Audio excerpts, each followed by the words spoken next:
నెల్లూరు నగరంలోని బాలాజీ నగర్లో ఉన్న వికాస్ ఇంగ్లీష్ మీడియం హైస్కూల్లో పరిసరాల పరిశుభ్రత అనే అంశంపై మహిళలకు వ్యాసరచన పోటీలు జరిగాయి. కార్పొరేటర్ కర్తం ప్రతాప్ రెడ్డి ఆధ్వర్యంలో ఈ కార్యక్రమం జరిగింది. ఈ కార్యక్రమానికి మహిళలు అధిక సంఖ్యలో విచ్చేసి వ్యాసరచన పోటీల్లో పాల్గొన్నారు. అనంతరం కర్తం ప్రతాప్ రెడ్డి మాట్లాడుతూ వచ్చే ఆదివారం గెలుపొందిన వారికి బహుమతి ప్రదానం చేస్తామని తెలిపారు. ప్రజలకు పరిశుభ్రతపై అవగాహన కల్పించడానికి వ్యాసరచన పోటీ నిర్వహించినట్లు తెలియజేశారు. ప్రజలు పరిసరాల పరిశుభ్రతపై అవగాహన కలిగి ఉండాలని కార్పొరేటర్ కర్తం ప్రతాప్ రెడ్డి సూచించారు. ఇళ్లను ఎంత శుభ్రంగా ఉంచుకుంటామో పరిసరాలను అంతే శుభ్రంగా ఉంచుకోవాలని ఆయన కోరారు. ఈరోజు మహిళలు కూడా పెద్ద ఎత్తున ఇక్కడికి వచ్చి ఎస్ఏ రైటింగ్ మీద పరిసరాల పరిశుభ్రం మీద ఈరోజు రాయడం జరిగింది అని కూడా మనవి చేస్తున్నాను. ఈరోజు దాంట్లో 2 రకాలుగా ఉంటున్నాయి. ఇంగ్లీష్లో కొంతమంది రాస్తున్నారు, కొంతమంది తెలుగులో రాస్తున్నారు. వాళ్ళకి సపరేట్గా ప్రైజెస్ ఉంటాయి. ఇంగ్లీష్లో రాసిన వాళ్ళకి ఫస్ట్, సెకండ్, థర్డ్, అలాగే తెలుగులో రాసిన వాళ్ళకి కూడా ఫస్ట్, సెకండ్, థర్డ్, అలాగే కన్సలేషన్ ప్రైజెస్ కూడా ప్రోత్సాహక బహుమతులు కూడా ఇవ్వడం జరుగుతుంది కూడా మనవి చేస్తున్నాను. ఈరోజు ఒక తక్కువ టైంలోనే మహిళలకి పిలుపు ఇచ్చిన వెంటనే ఇంతమంది రావడం నిజంగానే వాళ్ళని అభినందిస్తున్నాను. వాళ్ళల్లో అవగాహన కల్పించాలి, అవేర్నెస్ తేవాలి. మన రోడ్లు, మన వీధులు పరిశుభ్రంగా ఉండాలి. మన ఇల్లుని మన ఇంటిని ఏ విధంగా పరిశుభ్రంగా ఉంచుకుంటామో, మన మనుషులు మనం ఎలా పరిశుభ్రంగా ఉంటామో అదేవిధంగా మన వీధులను కూడా పరిశుభ్రంగా ఉంచుకోవాలని చెప్పి మహిళలలో అవగాహన కల్పించి అవేర్నెస్ తీసుకొస్తే మన వీధులన్నీ చక్కగా ఉంటాయనే ఉద్దేశంతో ఈ కార్యక్రమాన్ని నేను నిర్వర్తించడం జరిగింది.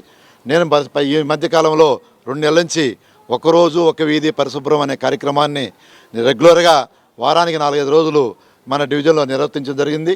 మా డివిజన్లో అయితే 80 వీధులు ఉంటే దాదాపు 40 వీధులు పైగా నేను ఈ వీధులన్నీ పరిశుభ్రంగా ఉంచడం జరిగింది కూడా మనవి చేస్తున్నాను.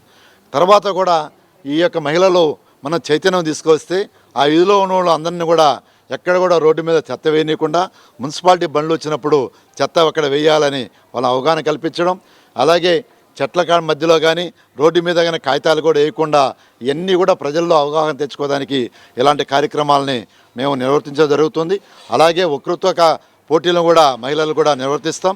అలాగే ఈరోజు గెలుపొందినటువంటి ఈ మహిళలకు కూడా వచ్చే వీక్ కూడా వాళ్ళకి బహుమతి ప్రదానం ఉంటుంది. పరిసరాల పరిశుభ్రత గురించి అందరికీ తెలియజేయాలన్న ఉద్దేశంతో వ్యాసరచన పోటీలు నిర్వహించడం మంచి కార్యక్రమమని పలువురు మహిళలు తెలియజేశారు.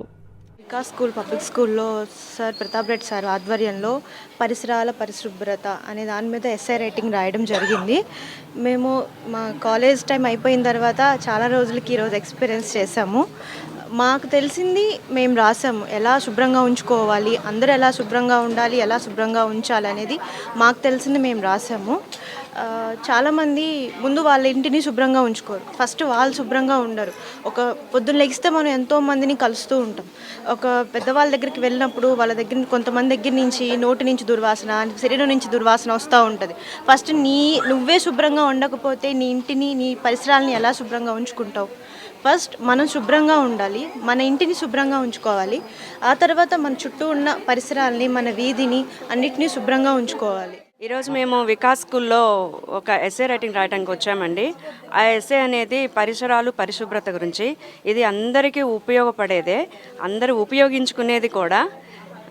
మన ప్రధానమంత్రి గారు 2014లో స్వచ్ఛ భారత్ అనే కార్యక్రమాన్ని స్టార్ట్ చేసి దాన్ని విలేజెస్లో కూడా ఎంతో ఇంపార్టెన్స్ ఇచ్చి వాళ్ళలో కూడా ఒక అవేర్నెస్ తీసుకొచ్చారు. అలాగే ఇక్కడ మన నాయకులు కూడా, మన లీడర్స్ కూడా ఒక రోజు ఒక వీధి శుభ్రం అంటూ కొత్త కార్యక్రమాల్ని తీసుకొస్తున్నారు.